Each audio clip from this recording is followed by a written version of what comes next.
बोलो जयकारा बोल मेरे श्री गुरु महाराज की जय। सभी गुरुमुख प्रेमियों से सप्रेम जय सच्चिदानंद। सैकड़ों दर्दमंद मिलते हैं, काम के लोग मगर चंद ही मिलते हैं। जब मुसीबत का समय आता है तो सभी के दरवाजे बंद मिलते हैं। पूरे संसार में हमारा भारत देश आध्यात्मिकता में अव्वल है, सबसे आगे है, सब देशों में आगे है, सब देशों का गुरु है, आदरणीय है। और हमारे देश की तो संस्कृति है, पहले खिलाओ फिर खाओ। आज देखने में आता है कि संस्कृति को हम भूलते जा रहे हैं। खिलाना पिलाना तो भूल गए हैं। अगर हम इस प्रकार से विचार विमर्श अपने अंदर से करें, मंथन करें कि क्या वास्तव में वो संस्कृति है हमारे अंदर, कि जो हमारे पुरखों का वक्त हमने देखा हो, सुना हो या पढ़ा हो कि किस प्रकार आदर सम्मान के नज़रिए से हर किसी के साथ व्यवहार किया करते थे, वो आज कहाँ है? क्यों हम भूलते चले जा रहे हैं, भूल गए हैं? केवल यही ख्याल रहता है कि कमाई कहाँ से होनी है, लाभ कहाँ से होना है, जिससे लाभ होना है उसी के साथ केवल व्यवहार करना पसंद करते हैं, उसी से ही बातचीत करना पसंद करते हैं, उसी के साथ ही अपनी संगत रखते हैं, उसी के साथ ही हमारी बैठक होती है। यानी कुछ कुर्बानी का नज़रिया, कुछ आदर का नज़रिया, मान सम्मान का जो हमारे अंदर एक जज्बात भरा रहता था, वो कहीं ना कहीं समाप्त हो रहा है, समाप्त हो गया है। केवल धन का ही बोलबाला दुनिया में होता जा रहा है, हो गया है। महापुरुष तो कितने सत्यता भरी वाणी से हमें समझाते हैं, कितना आदर से सम्मान से समझाते हैं। अपना कीमती से कीमती अपना जो समय उनका होता है वो हमको इस बात को समझाने में लगा देते हैं कि सच्चाई जो है हम उस पर कितना चाहे पर्दा डाल लें, कितना उसको धूमिल कर रहे हैं, धूल उसके ऊपर चढ़ जाए, लेकिन सच्चाई तो सच्चाई है। ये सामाजिक चर्चा है, ये एक इंसान के लिए इंसानियत के जो ये विचार हैं, ये केवल इंसान होने से ही लागू होते हैं इंसान पर, कि ये इंसानियत इंसान के अंदर होनी चाहिए। किसी से बिना मतलब के व्यवहार करना, किसी के लिए दया करना। महापुरुष ये फरमाते हैं, इतने प्यार से समझाते हैं कि जिस धन के लिए हम बावड़े हो रहे, सब कुछ भुला दिया है, केवल धन इकट्ठा करने में लगे हुए। संत महापुरुष हमें समझाते हैं कि हम बिना धन को जोड़े, बिना धन के पीछे भागे, धन के लिए रात और दिन परेशान हुए बिना भी हम धनवान हैं। पर आगे कुछ आसान इस सवाल को या इस सवाल के उत्तर को भी आसान करते हुए इशारा करते हैं कि जिस इंसान में ये 6 बातें हैं वो इंसान दुनिया का सबसे बड़ा धनवान है।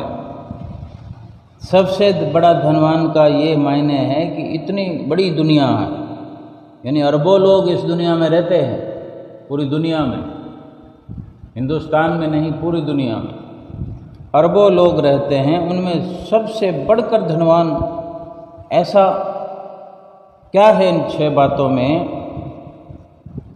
हम भली भांति जान सकते हैं कि पहली जो संतों महापुरुषों की वाणी का इशारा है जिस बात में, वो ये है कि हम मन के अंदर विचरण करें, मन के अंदर गोता लगाएं, अपने विचारों को देखें या अपनी विल पावर को समझने का प्रयास करें कि हमारे अंदर ये 6 बातों का कुछ अंश है या नहीं है। नहीं है तो क्या पैदा किया जा सकता है, अपने अंदर ये इन विचारों को परिपक्व किया जा सकता है, क्या हम कर सकते हैं। पहली बात यह है कि क्या हम अपने से किसी कमज़ोर को खिला सकते हैं कि नहीं। अपने से कमज़ोर को खिलाना, हमारे पास चाहे 4 रोटी हैं लेकिन हमसे भी ऐसा कमज़ोर कोई ना कोई दुनिया में अवश्य मिलेगा हमें, जिसके पास 2 रोटी भी ना हो या जिसके पास रोटी हो ही ना। वक़्त पर किसी को 1 रोटी मिल जाने पर भी उसे ऐसा लगता है कि जीवन दान मिल गया हमें। किसी न किसी ने तो उसको 1 रोटी अगर दी है तभी वो ऐसा महसूस करता है कि 1 रोटी से जीवन दान मिल रहा है, यानी राहत मिल गई। 1 रोटी से कुछ समय निकल जाएगा, उसका शरीर चल जाएगा, शरीर के साथ जीवात्मा को भी कहीं ना कहीं संतुष्टि मिलती है। तो हम अपने विचारों को जानते रहें और इसी प्रकार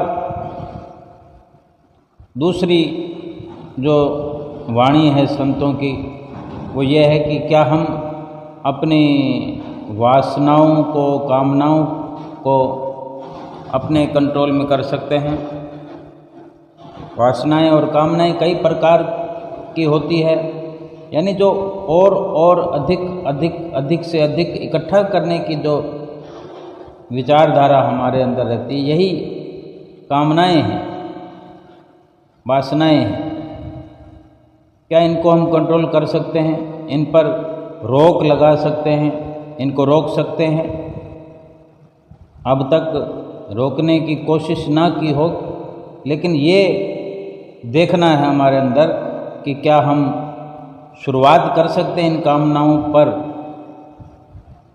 रोक लगाने की। और अगर जवाब हाँ में मिलता है, अपने आप से पूछना। अगर रोक लगा दिया, रोक लगाना जानते हैं, तो इससे बढ़कर दौलत दुनिया में कुछ और नहीं है। यानी बिना किसी चीज़ को प्राप्त किए ही उसको पा लेने का आनंद, उसको पाने का सुख, वैभव हमने प्राप्त कर लिया। तीसरा जो हमने अपने अंदर देखना है वो यही कि क्या संसार में रहकर मोह माया से ऊपर उठकर रह सकते हैं। रहना उन्हीं सामानों के साथ है, उन्हीं घर परिवार वालों के साथ है, वही कार्य करना है जो हम कर रहे हैं, वो सब का सब करते रहना है। लेकिन केवल इतना भर हमने सोचना है कि क्या हम उन सब पर मोहित होए बिना, उन पर उनसे आसक्ति किए बिना क्या हम रह सकते हैं। जिन लोगों के साथ रहते हैं उनसे मोह ना करें, रहना तो उन्हीं लोगों के साथ है। यानी जिनके साथ रह सकते हैं उनका किसी का असर हम पर ना आए, कमल की तरह रहना है। संतों महापुरुषों का ये जो तीसरा बिंदु है, यही पूछ रहे हैं कि क्या आप कमल की तरह, जैसे कमल का फूल जो है जल में रहता है और जल से न्यारा रहता है, यानी जल में रहते हुए जल का असर उस पर नहीं, वो भीगता नहीं, शुष्क रहता है। कमल का फूल जो है पानी में खिलता है, पानी में खुराक लेता है, पानी ही उसका जीवन है, लेकिन पानी से निर्लेप रहता है, कहीं से भी पानी से वो गीला हुआ नजर नहीं आता। ये कमल की तरह इस संसार में रहने का जो नुस्खा अगर हमें आ जाए, तो ये तीसरा जो बिंदु था, तीसरा जो एक काबिलियत का अपने आप में जो गुण है, ये भी अगर हमारे अंदर है तो हम सबसे बड़े धनवान हैं दुनिया के। चौथा, इसी तरह क्या हम अपने अंदर देखें कि हमारे अंदर सहनशीलता है, क्योंकि सहनशीलता भी बहुत बड़ी दौलत है। सहन करने की ताकत हमारे अंदर है, सहन करने की दौलत हमारे अंदर है। अगर हमारे अंदर ये मौजूद है, हम अपने आप से पूछने पर क्या हम ये देख पा रहे हैं कि जवाब हाँ में है, यानी हम सहनशील हैं, तो बहुत बड़ी दौलत है। ऐसे ही पांचवा गुण जो है, पांचवी बात जो है वो ये कि क्या हमारे अंदर श्रद्धा है। संत महापुरुष जो इशारा कर रहे हैं, हमें जैसे नित्य प्रति श्री परमहंसों के वचन सुनने का अवसर मिलता रहा है, मिल भी रहा है और मिलता रहेगा। जैसे नित्य नियमों की पालना के बारे में इस प्रकार के वचन हम कई बार सुनते हैं कि बड़ी श्रद्धा से पालना करनी है नित्य नियमों की, बड़ी श्रद्धा से दर्शनों को अपने अंदर बसाना है, बड़ी श्रद्धा से सत्संग को सुनना है, श्रद्धा से अमल करना है। श्रद्धा की जो श्री गुरु महाराज जी नित्य नियमों के बारे में हिदायत करते हैं, वही एक लाइन जो है महापुरुषों का ये इशारा हमारे लिए कि क्या हम श्रद्धावान हैं। अब श्रद्धा को नित्य नियमों में भी करना है, नित्य नियम जो है श्रद्धा से करने हैं, तो ये गुरु पे भी श्रद्धा हो गई, सतगुरु के चरणों में हमारी श्रद्धा हो गई, तभी उनके बताए हुए नियम हम श्रद्धा से कर सकते हैं। यानी श्रद्धा माता पिता के प्रति, अपने सद्गुरु के प्रति, अपने आचार्य के प्रति, भगवान के प्रति, भगवान के नाम के प्रति श्रद्धा, कुछ विनम्र भाव, यानी बिल्कुल अपने आप को सभी ओर से चित्त को हटा करके किसी के प्रति अपनी पूरी सुरती, पूरा ध्यान एकाग्र करते हैं, तो ये भी एक श्रद्धा की निशानी है कि माता पिता के प्रति अगर हमें श्रद्धा करनी हो तो हमारे माता पिता के लिए हमने क्या दर्जा अपने अंदर में बनाया हुआ है, कितना उन पर विश्वास किया हुआ है, कितना उनको हम महत्व देते हैं। तो ये श्रद्धा की बात है। सतगुरु के प्रति कितनी श्रद्धा है, विश्वास होगा उन पर तभी श्रद्धा भी जगेगी।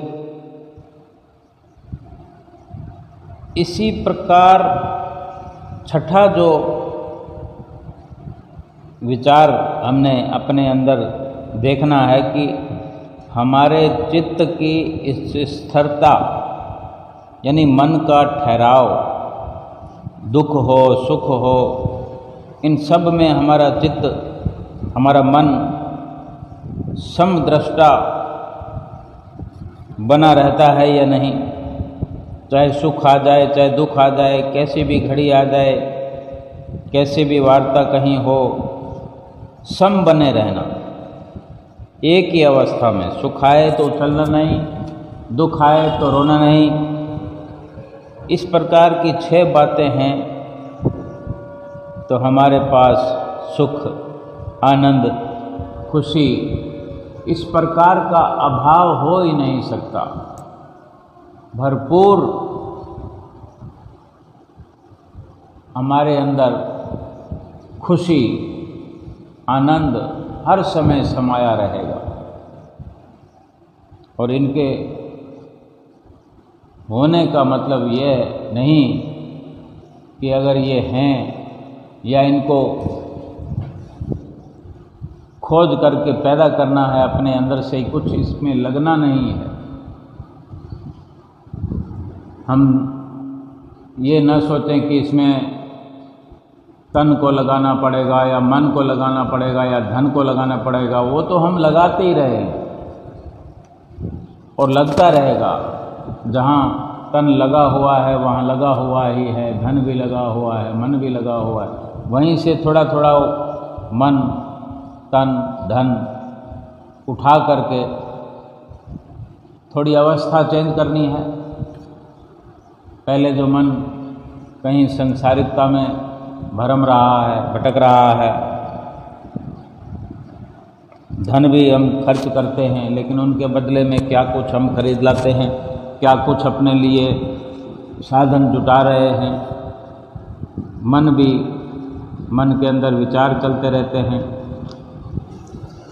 जो थोड़ा थोड़ा समय हर तरफ से निकाल करके एक व्यवस्था बनाता है कि वही तन, मन और धन, इन 6 बातों में खर्च करना पड़ता है। हम अगर किसी को कुछ खिलाते हैं तो अलग से व्यवस्था नहीं करते। हमारे पास जो भी साधन है, हमारे पास रुपया पैसा है, गाड़ी है, ये संसाधन है, किसी के काम आ सकते हैं। हम कहीं जा रहे हैं तो हमें कोई मिलता है कि हमें किसी की मदद करने के लिए कि एक जगह से दूसरी जगह किसी को छोड़ सकते हैं। तो इसमें शरीर भी काम आया, मन भी काम आया, धन भी काम आया, लेकिन ना के बराबर, क्योंकि हम तो जा ही रहे हैं, हमने कुछ विशेष नहीं किया। इस प्रकार के कार्य करने से हर तरह से हमारा तन, मन, धन का सदुपयोग होता है और जो उसके बदले में हमें आनंद मिलता है, खुशी मिलती है, सुख मिलता है, वो कहीं बढ़ करके होता है। वास्तव में एक जो बात है ये भी है कि क्या हम किसी को कुछ दे सकते हैं? क्या हम जिस प्रकार से अपनी सुरती को लगाए हुए हैं वहाँ से सुरती को हटा करके बदलाव कर सकते हैं? इस प्रकार की कुछ बातों को अगर हम समझें तो हमारे पास यही उत्तर मिलेगा कि हम ये 6 बातें अपने अंदर रखे हुए हैं और केवल इतना भर ध्यान करने से, समझने से कि ये 6 बातें हमारे अंदर हैं और इस पर अमल करने से दुनिया के सबसे बड़ी अमीर आदमी बन सकते हैं। उसके लिए भी महापुरुष हमें समझाते हैं कि जो धन हमारे साथ नहीं जाना और हमने जमा कर रखा है, थोड़ा किसी के लिए खर्च हो गया, जितना भी सही, अगर किसी के लिए खर्च हो गया, हमारे लिए तो हो ही रहा है, जितना ज़रूरत है उतना हो रहा है, और जो ज़रूरत नहीं है वो बेकार होने के लिए कहीं ना कहीं पड़ा हुआ है।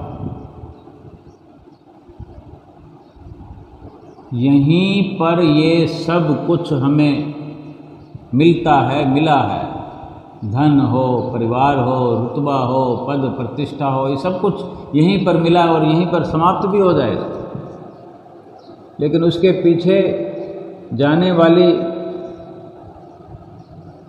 साथ जाने वाली जो दौलत है, साथ निभाने वाली जो दौलत है, उसका नुकसान हो रहा है, उसको नुकसान कर रहे हैं हम। अगर सदुपयोग हम तन मन धन का नहीं कर रहे हैं तो फिर दुरुपयोग तो हो ही रहा है। वो बहुत बड़ा नुकसान है अगर दुरुपयोग हो रहा है, और सदुपयोग हो रहा है तो उस जैसा कोई लाभ नहीं। अगर सदुपयोग हो रहा है तो हम अरबोपति हैं, खरबोपति हैं। एक अब कई विचार इस प्रकार भी उठते हैं कि हम अरबोपति खरबोपति कैसे हो सकते हैं, कुछ हाथ में तो आया नहीं। और हाथ में अगर बहुत कुछ आ भी जाता है तो क्या हाथ में लिए हुए घूमते रहते हैं? हर वस्तु अपने ठिकाने पर ही होती है ना। जो महापुरुषों का नज़रिया है वो थोड़ा समझने की देर होती है कि किस तरह वही चीज़ जो है सदुपयोग से लाभकारी हो जाती है और वही वस्तु दुरुपयोग के कारण इंसान का यानी हमारा सर्वनाश कर देती है। संतों महापुरुषों के जो विचार होते हैं, संतों महापुरुषों की जो वाणियाँ होती हैं, हर पल हमारा मार्गदर्शन करती है। एक मास्टर स्कूल में ब्लैक बोर्ड पर चाक से लिख रहा था। पहले एक लिखा उसने, एक गिनती वाला एका ब्लैक बोर्ड पर बनाया और फिर एक जीरो लगा दिया एक के बाद। ये तो हम सब जानते हैं कि एक जीरो से हर संख्या 10 गुना हो जाती है। अभी अगर जो पहले एक लिखा है ब्लैक बोर्ड पे उसके बाद जीरो लगा दें तो 10 गुना हो गया। फिर जो 10 गुना हुआ, जितना भी हुआ यानी 10 हो गया। अब अगर एक जीरो लगाते हैं तो फिर 10 गुना हो जाएगा, 10 से 100 हो जाएगा। और फिर सिफर लगाते चलो, 100 से 1000 हो जाएगा, फिर 1000 से 10,000 हो जाएगा, फिर लाख हो जाएगा, लाख से 10 लाख हो जाएगा, फिर करोड़, और फिर 10 करोड़, फिर अरब, फिर 10 अरब, फिर खरब, फिर 10 खरब। यानी इस प्रकार से जीरो बढ़ते जाएंगे और खरबों तक पहुंच जाएंगे। इससे आगे बेशक उच्चारण हमें नहीं आता, लेकिन ये सिलसिला चलता रहेगा। एक एक सिफर से 10 गुना होता जाएगा, जितने ना तो किसी से कुछ लेना है ना किसी को कुछ देना है, केवल सिफर लगाते रहना है और 10 गुना करते रहना। हमको कुछ ना कुछ शिक्षा हासिल करनी।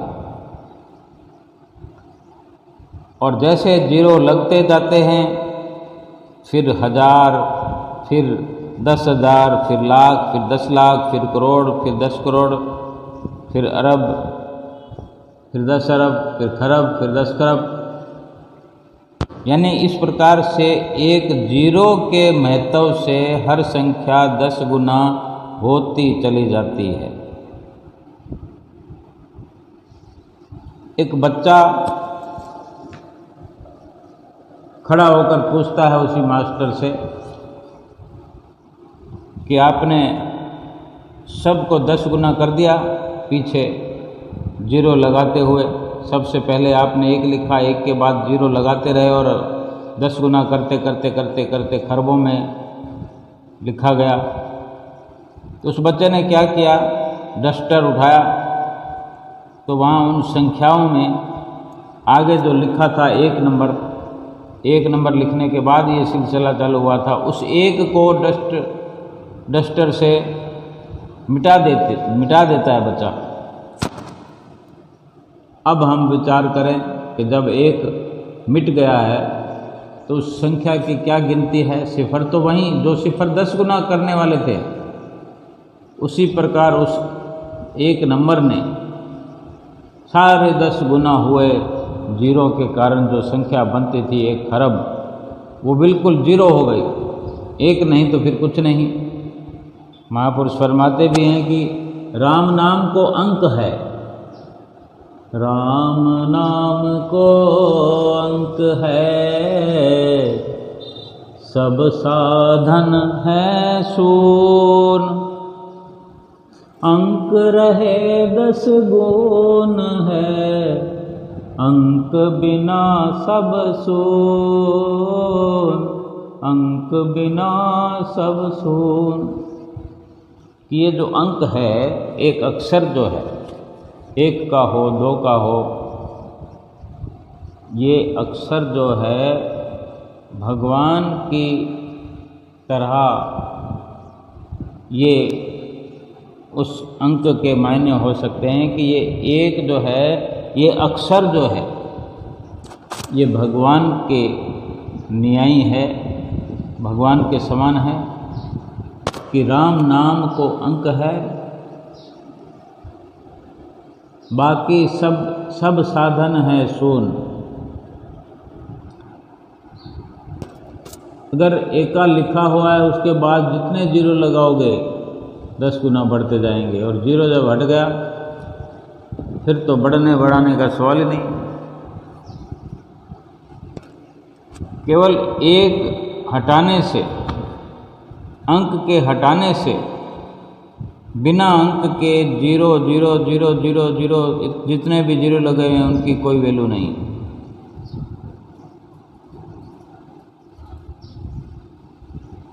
राम नाम को अंक है, सब साधन हैं शून्य,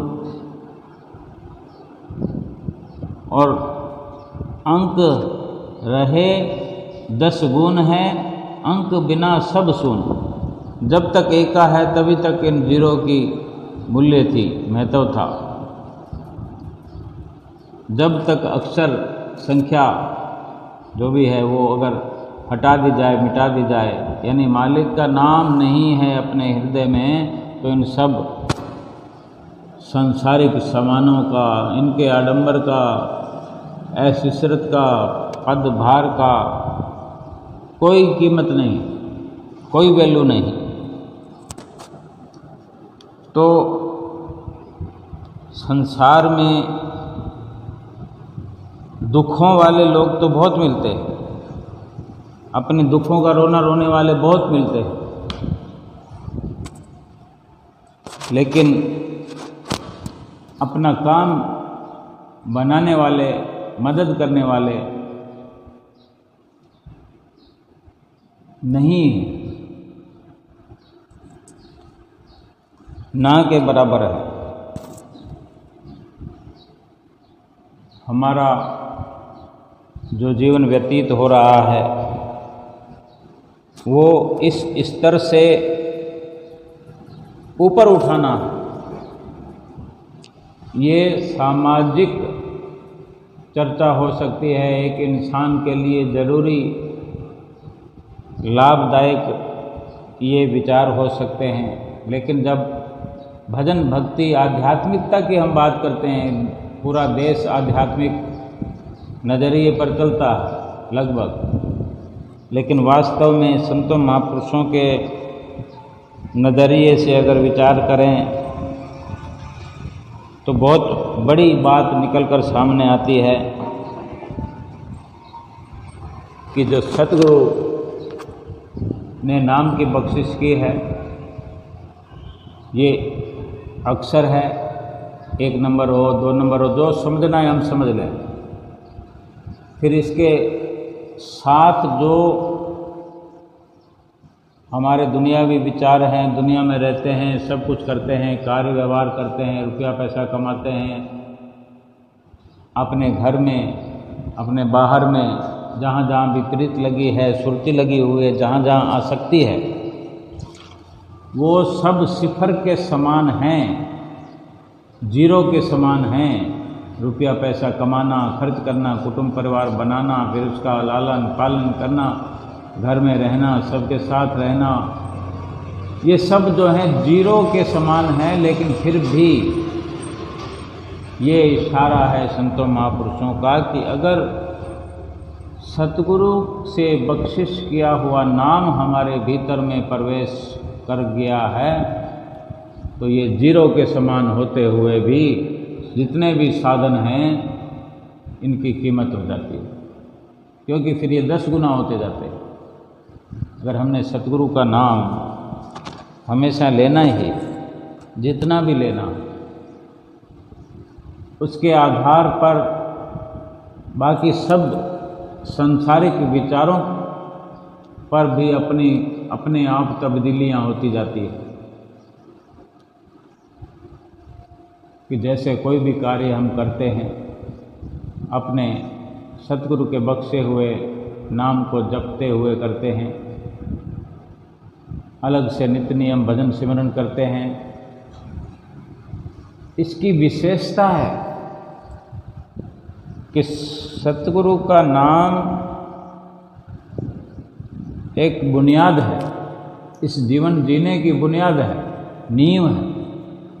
अगर नींव मजबूत है तो फिर ऊपर की 19-21 पूरी हो जाती है। इसी प्रकार से जीवन सफल हो जाता है। और मालिक का नाम हमारे अंदर बसा ना हो, रुपया बहुत हो, लाव लश्कर बहुत हो, मित्र संबंधी बहुत हो, कुटुंबी बहुत हो, बड़ा भरा पूरा परिवार हो, मालिक का नाम नहीं हमारे अंदर तो सब का सब बेकार है। अंक रहे 10 गुण है, अंक बिना सब शून। कि जब तक एका लगा हुआ है और जितने भी जीरो लगा दिए जाएं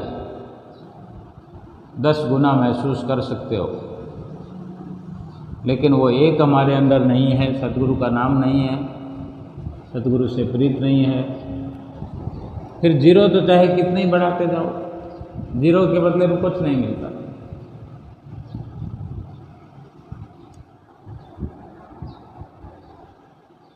वास्तव में जीरो कितने ही हो, जीरो के मुकाबले कुछ भी नहीं मिलता हमें। जीरो के खर्च करने से कुछ नहीं मिलता। अक्सर हो तो वो सारे जीरो जोर पकड़ जाते हैं। एक के पीछे 10 लिखा हुआ होता है तो 10 रुपये होते हैं, एक के पीछे 2 सिफर होते हैं तो 100 रुपये होते हैं, एक के पीछे अगर 3 बिंदियां हो तो 1000 रुपये होते हैं। तो क्या हम सतगुरु के नाम रूपी अक्षर को अपने हृदय में नहीं बसा सकते? फिर हम किसी भी प्रकार के कर्म करते हैं, यज्ञ करें, हवन करें, कुछ भी करें, नाम लिए बिना, नाम की प्राप्ति के बिना, नाम को, राम नाम को अपने हृदय में बसाए बिना, चाहे हम दान करते हों, पुण्य करते हों, योग करते हों, यज्ञ करते हों, उनका कोई मोल नहीं है। वो सब के सब कीमत पाते हैं केवल मालिक का नाम जपने के कारण। असली कमाई वही है। और इसी प्रकार से इंसान संसार के अंदर धनवान कहलाता है। ऐसा कार्य महापुरुषों की आशीर्वाद से जो हमें शिक्षा मिलती है,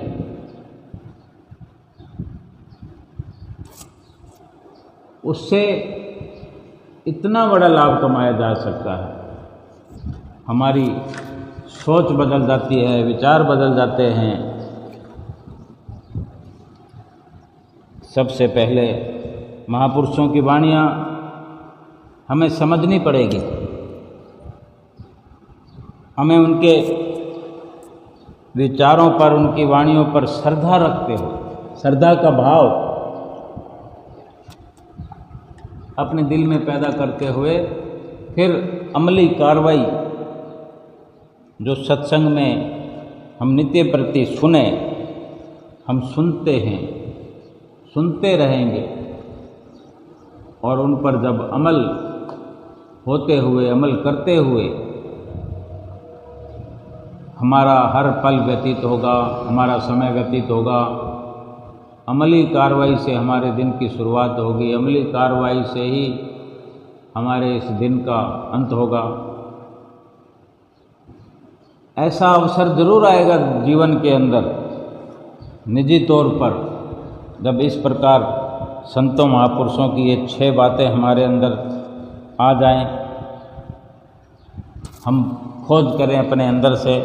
बाहर से कुछ भी नहीं करना, अंदर से ही करना है, टटोलना है। सब कुछ है हमारे अंदर, 6 की 6 बातें हमारे अंदर ही बसी हुई है, लेकिन हम ढूंढना नहीं चाहते उसको ऊपर निकालना नहीं चाहते, खोज करके उसको सामने नहीं लाना चाहते, उस पर अमल नहीं करना चाहते। अगर हम खोज कर लें, उन 6 बातों के साथ बने रहें, 6 बातों के साथ अमल करते रहें, 6 बातों पर विचार करते रहें कि जो कमी है उसको दूर करना है, अपनी कार्यवाही को तेज करना है, देखते ही देखते हमको एहसास होगा कि हमारे समान इस दुनिया में कोई भी नहीं है। ना तो कहीं से नोट लाने हैं धनवान बनने के लिए, ना कोई बक्से भर के लाने हैं, ना कोई जतन करना है। केवल अपनी जो समझ है उसको बढ़ाना है, अपनी समझ का दायरा बढ़ाना है, अमली कार्रवाई करनी है, अमल करना है संतों महापुरुषों के वचनों पर, और खोज करना है बस। और इतना सस्ते में कोई धनवान बन सकता है, दुनिया का बेताज बादशाह बन सकता है, तो ये सौदा कितना सस्ता है, कितना लाभ वाला है, कितना आनंद वाला है। अगर हम आज से कुछ प्रयास करें तो ये हो सकता है, आज से ही हो सकता है। हम आज से शुरुआत करें तो आज से ही लाभ प्राप्त होना शुरू हो जाएगा। हम क्यों नहीं करना चाहते? कितना हमें काम है दुनिया का, बिना काम किए ही हमें सफलता मिल रही है, तो फिर बहुत सरल तरीका है कामयाब होने का। सभी कुछ हमारे अंदर भरा हुआ है। बाहर की जो भी रचना है, जो भी कुछ बाहर का मिलता है, वो सब अपने पास हम रखते हैं, कमाते हैं, धन भी जोड़ते हैं, मान मर्यादा बनाते हैं, कितने कितने लोगों से संपर्क साधते हैं, उनके साथ रहना चाहते हैं, उनके साथ घुल मिलकर उठना बैठना चाहते हैं, कोई मना नहीं है। लेकिन मालिक के नाम का सुमरन भजन अभ्यास नित्य प्रति 2 घंटे ये करना ही करना। मालिक का नाम हमारे अंदर अक्षर बन के, एक संख्या बनकर जब मजबूत हो जाएगा, दृढ़ हो जाएगा, फिर संसार की सारी कार्रवाई, छोटे मोटे जो भक्ति के मार्ग में हम यज्ञ करते हैं, हवन करते हैं, मंदिर द्वारा जाते, कुछ भी जाते हैं, ये सब उनके साथ जुड़कर फिर 10 गुना अधिक दिखने लगेगा। सब प्रकार से कीमत हो जाएगी। मालिक के नाम से ही सारी कीमत होनी है। मालिक के नाम की कमाई करने से ही सारी कीमत जो है हमारे रोम रोम में बस जाएगी, फैल जाएगी। हम अगर आज से कुछ इस प्रकार विचार करें, कुछ कंठस्थ करें कि अगर हम हो सकते हैं तो आज हमसे हो सके तो अपने इन विचारों को बदलते हुए कि अपनी सुरती पर, अपने मन पर कंट्रोल करें, संसार में कमल की तरह रहें कि सबसे मिलें जुड़े, लेकिन व्यवहार इस प्रकार से करते हुए अपने अंतर मन को, अपने अंतःकरण को, अपने हृदय को, अपने मन को मलिनता से बचाएं, मोह से बचाएं, सहनशीलता में भरपूर करें, कामनाओं पर, वासनाओं पर रोक लगाना होगा।